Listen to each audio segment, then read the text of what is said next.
This is part 3 of a video about the meaning of the millennium in Revelation 20. This is, so far I've explained that the millennium opens with the first resurrection, and that's talking about Christ's resurrection, which occurred at the start of the church age. So we can say with a straight face, the millennium begins at the start of the church age. Now, why is this important? Well, if the millennium equals the church age, then what happens after the church age is the new heaven, new earth. And there is no rebellion in the new heaven, new earth. And so it's the new heaven, new earth age is a endless golden age, and the idea is the universe will not be destroyed, and we will have billions and billions of years in which to go out and colonize space, colonize the planets of this solar system, and then, of course, the other star systems, planetary systems, and fill this whole galaxy with human life, with flora and fauna from the mother planet, which is planet Earth, of course. And so we have a glorious, biblically authorized future. This future of colonizing space is given in Psalm 8, verse 3 and 6, and also in Romans 8, verse 18 through 24. And there's also Ephesians, I think it's 4, verse 10, or 4, verse 9 through 11. One of those verses where it says Christ will fill all things with himself. In other words, we are himself in the sense of physical presence. The church is the body of Christ, and that means the church is Christ in a limited sense. And so when the church fills the universe, or fills the galaxy, that is the fulfillment of Ephesians 4, where it says Christ will fill all things. All things can refer to the universe, and on a more limited level, it means this galaxy. And so that'll take billions of years. And so we have an open-ended future. Now, there is the problem of the destruction of heaven and earth at the end of the millennium. Now, I want to show that this is simply talking about the limited destruction of heaven and earth at the end of the church age. Now, at the end of the church age, there is this thing called the day of the Lord, and there is sudden destruction in chapter 5, verse 3 of 1 Thessalonians. And the day of the Lord is verse 2, and the sudden destruction is verse 3. And this is right side by side with the rapture, which is chapter 4, 16 through 18. And so this limited destruction is simply talking about the war against the Christians that the Antichrist launches, which war explains the departure of Christians in the big cities of America and in the military bases that we have around the world, like Okinawa, Japan.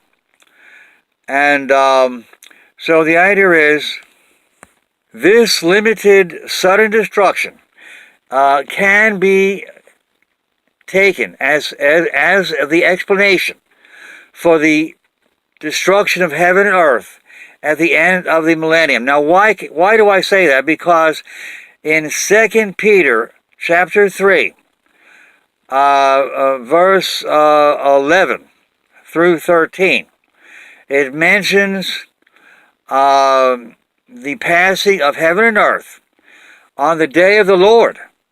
It says the day of the Lord, just like in 1 Thessalonians chapter 5, verse 2 and 3.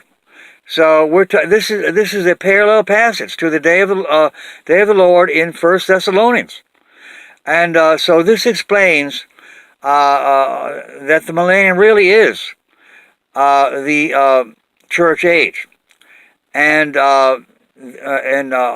also the passing away of heaven and earth can be simply talking about the first heaven, which is the atmosphere, which would be destroyed in a nuclear war. Dr. Edward Teller, the father of the H-bomb, wrote an article in Reader's Digest, I think it was 1982, October or November, where he says all-out nuclear war would mean the depletion of the ozone layer in the Northern Hemisphere, and due to the burning up of the ozone. And so this would fulfill 2 Peter chapter 3, where it talks about the passing away of the heavens with a great roar. The roar here would simply be the trumpet of God in 1 Thessalonians. That's the great roar would be the bombs exploding. And that explains the trumpet of God in 1 Thessalonians. Now the burning up of the earth in 2 Peter 3, verse 11 through 13, that's talking about the surface of the earth. Only the big cities of America, that's where the earth would be burned up. There would be craters where the big cities of America are today. And all the rest of the earth will not be burned up. So it's a very limited destruction of the surface of the earth. Just like in the days of Noah, the flood was the destruction of the world. But it was not really the destruction. It was only the surface of the world, and that was not even. It was not even global. It was the Black Sea flood. Look that up on YouTube and Google it, and it's see, the Black Sea is near Iraq. Iraq is where we get the story of the flood, which came down to us. And Moses took the pagan story and demythologized it and gave us the story of Noah. And that has to be demythologized some more. And that has, look at the Black Sea flood. Well, that's it. And let me get back to the millennium. Okay. In the 2 Peter chapter 3, verse 13, instead of saying fire will fall from the sky, like Christ says in Luke 17, verse 29, he says it will be like a repeat of the fire that fell on Sodom. In 2 Peter, it says the fire, the heavens will be on fire. Now that fits nuclear war, because when the bombs explode, there'll be a nuclear fireball. The nuclear warhead falls through the sky, but when it explodes, it doesn't continue falling. In other words, the fire is suspended in the sky. The fireball stays in the sky. So this is this part of Peter chapter 3 is clearly talking about nuclear war. And so this is not talking about the destruction of the universe, which is the second heavens. This is talking about the first heaven being destroyed in a limited sense. And so we can explain away this false theory that the end of the millennium is the end of the universe. No, no, no. God is not stupid. He would not destroy the universe and create a new universe. No. The new heaven and new earth is the old heaven and old earth renewed at the second coming of Christ. And so chew on that for a while. It really is true. And our destiny really is, after the second coming has purified man with a worldwide conversion. The whole world will be converted. And that's in Zechariah chapter 14, verse 9. It says, on that day, the Lord will be the king of the earth, the king of the whole earth. And it says there will be one Lord and one name for the whole world. And wouldn't that be appropriate with the second coming of Christ? See, the second coming of Christ will defeat the Antichrist. The whole world will be grateful that the Antichrist is destroyed. He would be killed. He would be overthrown. And so the whole world will be grateful.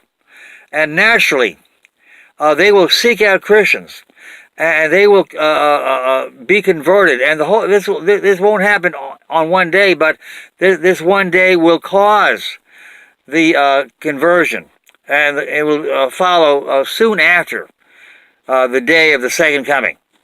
And anyway, doesn't that sound realistic? And the church has won 2 billion people out of 7 billion right now. And when Christ comes, he will convert 5 billion people on one day. It will take a little bit longer, but his coming is what leads to the conversion within a few days, a few months. And the would-be believers, the people that are coming to Christ, they have to find Christians and talk to them, and the Christians will witness to them, and that's how they will be converted. And so it'll be glorious, a glorious miracle. Yes, see, the church believed in in St. Augustine's theory that the millennium and the church age are the same thing. And if they had simply stayed with that theory, the church would know who the Antichrist is, because the Antichrist is the main villain at the end of the church age. Now, if Revelation 20 is talking about the church age, at the end of Revelation 20, the main villain is Gog, the ruler of Magog. And he really is the Antichrist. And that points to Gorbachev, because Gog is not really the man's name. It's simply a glimpse of the beginning of his name. And the G-O in Gog matches the G-O in Gorbachev. And the Gog and Magog taking over the world occurs in the same verse as the rising of the dragon out of the abyss, which is talking about, okay, the dragon has 7 heads, 10 horns, so it's the same thing as the beast with 7 heads and 10 horns, which goes back to Daniel 7, verse 7, the beast with 10 horns. The 7 heads are added in Revelation to specify the 7 hills of Rome. And that's in Revelation 17, 9 and 18. Verse 9 and 18, the 7 hills the 7 heads are the 7 hills upon which the woman sits, which is the great city, which rules over the kings of the earth. And that's talking about papal Rome, and it also goes back to Imperial Rome. A long story short, the dragon with 7 heads, 10 horns is simply the Roman Empire, the return of the Roman Empire, coming out of the abyss, talking about coming back into existence through Russia. Gog and Magog, that's Gorbachev in Russia, conquering Europe and bringing the unity of Europe back. The unified Europe under one man rule. Gorbachev is the 8th king. He's the 8th Caesar. See, there are 7 Caesars.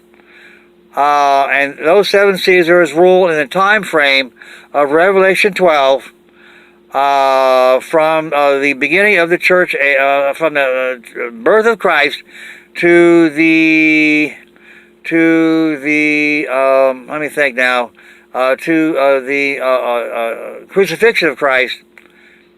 Yes. And, well, okay, it could be talking about the Roman-Jewish War. I forget that. I knew that in the past, but anyway, there are 7 Caesars, and okay, there are 7 Caesars that fit the time frame of Revelation 12, and then there is an 8th Caesar which fits Revelation 13. And that's talking about Gorbachev, of course. He fancies himself to be the continuation of the Caesars. You know, they consider themselves to be God, and he will claim to be God also. But I believe that he'll be claiming to be the Mahdi, which is the Islamic version of the Messiah. See, they have Christ as a Messiah. And they also have a Muslim Messiah, and they love to change the Bible is what they like to do, and it's amazing. I've been reading about the Quran. It is terrible. It has. This one expert was talking about. They take all this apocrypha, Christian apocrypha, Jewish apocrypha, and they just throw that into the Quran. It's unbelievable. Okay, I'm basically done. For comments, go to joegrace@gmail.com. JoeGrace@gmail.com. And if you've already sent me comments, I'm sorry, but I haven't been able to look up the section on YouTube where it does have comments. I don't know. I haven't found many comments on Gmail, my Gmail. Anyway, I'm expecting the war, the Russian attack, and the rapture on June 26th. Which is the 3rd anniversary of the legalization of gay marriage by the Supreme Court. A very dark day, and for America, a very evil day. And if God wants to show His disapproval, He will arrange for something very evil to happen on an anniversary of that decision, and nuclear war would fit that description. It would be the most evil thing anyone could think of.